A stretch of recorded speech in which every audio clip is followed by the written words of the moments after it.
তোমরা সবাই কেমন আছো? আশা করি সবাই সুস্থ আছো, ভালো আছো। আগেই বলে দিই, এটা ভাদ্র মাসের বিয়ে নয়, এখন ভাদ্র মাস চলছে, এটা শ্রাবণ মাসের বিয়ের অনুষ্ঠান ছিল। তো ওই যে আলিশির জন্য এডিটিং করতে পারিনি, আর সাথে করে দুটো বাচ্চা নিয়ে সংসার করে আমি ঠিক মতন ইউটিউবে কাজ করতে পারছি না।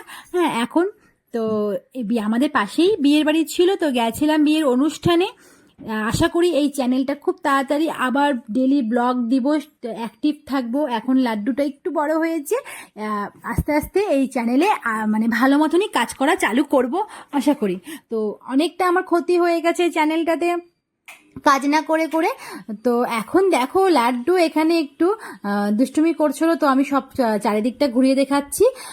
এখানে আমাদের পাশের বাড়ি মানে পিসিমণি ছিল, পিসিমণির ছেলের বিয়ে ছিল। তো এখানে দেখো আমরা তারপরে খেতে বসে পড়ি। প্রথমে দিয়েছিল রাধা পল্লবী আর চানা মশলা, যেটা সব বিয়ের বাড়িতে দিয়ে থাকে, স্যালাড দিয়েছিল, তারপরে দিয়েছিল সাদা ভাত আর ভেজ ডাল। ডালটা খুবই টেস্ট হয়েছিল।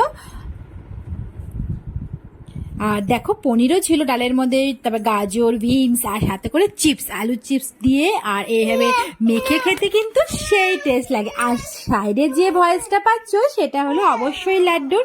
আর কাতল মাছ ছিল, সাথে করে ছিল পাবদা মাছ, খুব টেস্ট অ্যান্ড ফ্রেশ ছিল।